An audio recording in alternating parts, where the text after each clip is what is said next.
In de ijshockey Benelux winnen ontjuster nog 2 teams zonder puntverlies. Heijs Den Haag en de Unis Flyers. Die ploegen spelen juster in Den Haag de topper om de koppositie. Een verslag van Freek Wijma. En dit is de Nijeman. Mijn nummer 22, Adam Bezaak. De Veersters komen in de eerste periode op voorsprong door Mark Nijland.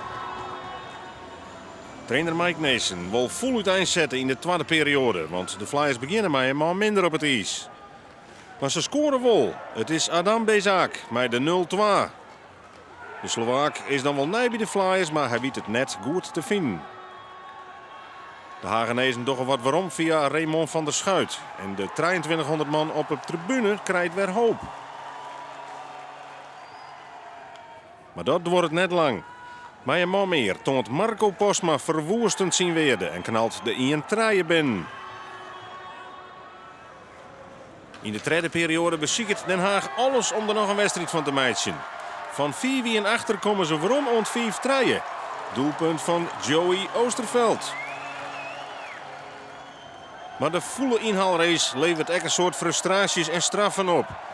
Hier leidt Adam Bezaak blesseerd op het ijs. En is het zijn teammaat Niels van der Vossen die het voor hem opkomt. Een soort vechtpartijtjes, een protte oponthoud. Ik denk dat voor de neutrale toeschouwer, wat Den Haag overigens goed doet, is dat het altijd vol zit. Die komen volgende keer weer terug. Want ze hebben gewoon een leuke pot gezien. Er zat vechten bij, er zat de goals bij, hits. Ja, ik denk voor de neutrale toeschouwers perfect. Maar de Flyers, die rjocht je er erg. Zij beslissen het duel dernij in haar voordeel. Want waar is het? Adam Bezaak. Hij is heel wichtig voor de Flyers. Myslím si, že tak sme aj k tomu pristupovali. Hrali sme naplno a tak, aby sme vyhrali od začiatku. Hij zegt dat hij wel wist dat het een belangrijke wedstrijd was. Hij heeft ook naar de stand gekeken. Ze hadden 1 wedstrijd meer en ze waren ongeslagen.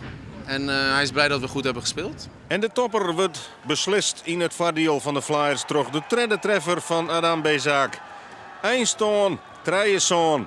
Bezaak deelt de genadeklap uit en de Flyers kennen heel noffelijk de Christine.